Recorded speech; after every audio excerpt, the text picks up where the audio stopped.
Good morning बच्चों, आप लोग कैसे हो। अब बेटा 24 में ये क्वेश्चन आपका वेक्टर के ऊपर ये क्वेश्चन आया है। The position vector of the vertices of triangle A B C are this. Position vector सबको समझ में आता है क्या होता है।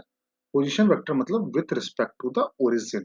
ओरिजिन के पॉइंट ऑफ व्यू से जो वेक्टर लिखा आता है उसको क्या बोलते हैं हम लोग, पोजीशन वेक्टर बोलते हैं। ठीक है, तो अब जैसे एक ट्रायंगल है ए बी सी, ये triangle A B C, A B और ये सी। तो ए का पोजीशन वेक्टर का क्या मतलब हुआ, अगर हम उसको 3D में अगर डायग्राम बनाएंगे तो 2,3,3 ये इसके कोऑर्डिनेट हो गए। पॉइंट बी का पोजीशन वेक्टर 2, -2, 3 और पॉइंट सी का पोजीशन वेक्टर -1, -1 और 3। L denote the length of the angle bisector of AD of angle B A C. तो ये एंगल ए का बाइसेक्टर आया आपका एडी। ठीक है, where D is on the line segment BC. तो एडी को क्वेश्चन में कहा गया है एल, करेक्ट। तो आपसे 2l² की वैल्यू पूछी गई है। एंड आई कैन बेट कि इस टाइप के आईआईटी में पहले बहुत सवाल पूछे गए हैं, मतलब सिमिलर क्वेश्चन ऐसे तमाम क्वेश्चन आए।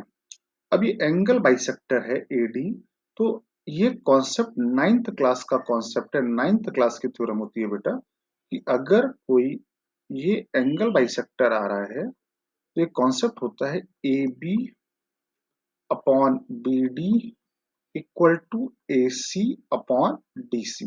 ये थ्योरम इंटरनल एंगल बाइसेक्टर और एक्सटर्नल एंगल बाइसेक्टर दोनों के ऊपर लगती है। या तो ये बोलते हैं ये अपॉन ये इक्वल टू ये अपॉन ये। क्लियर। तो सेम कॉन्सेप्ट हम यहाँ भी लगा ले रहे हैं। तो ए बी की लेंथ कितनी आएगी, ए बी की अगर आप लेंथ निकालने जाओगे तो 2 - 2 0, 3 - 2 5, तो 25 और 3 - 3 0, तो ये 5 आ गया। वैसे आपने अगर AC के निकाला तो 2 - 1 9, 3 - 1 16 और 3 - 3, तो ये भी 5 आ गया। ठीक है, तो यहां पर आपने लगाया AB upon AC equal to BD upon CD। तो AB की वैल्यू भी 5 है और AC की वैल्यू भी 5 है। तो इसका मतलब क्या हुआ, ये 5:5 में डिवाइड हो गया। मतलब डी क्या हो गया, D is the mid point of BC। अच्छा, बाई चांस अगर ये मिड पॉइंट नहीं होता तो पॉइंट डी फिर हम कैसे निकालते हैं, तब हम उसको सेक्शन फॉर्मूले से निकालते हैं।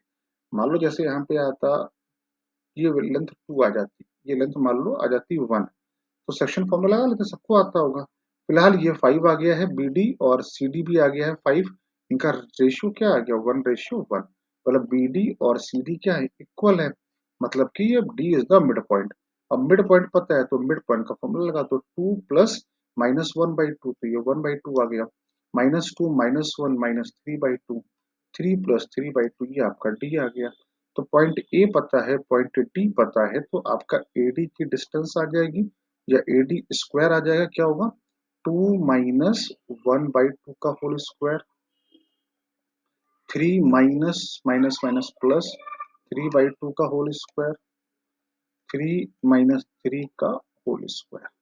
तो 2 - 1/2 9/4, फिर 3 दूनी 6, 3 9, 81/4।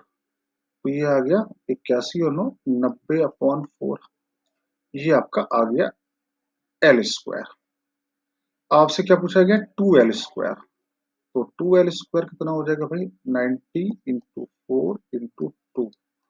तो आंसर आ गया 45। क्लियर। तो ये सवाल आसान सा था, बस मैंने आपको पूरा तरीका बताया कि इस सवाल को लगाने का क्या क्या लॉजिक हो सकता है। इंटरनल एंगल बाइसेक्टर के ऊपर तमाम सवाल पूछे गए हैं, तो ये उनमें से एक क्वेश्चन था बेटा, तो ये सबसे बनना चाहिए।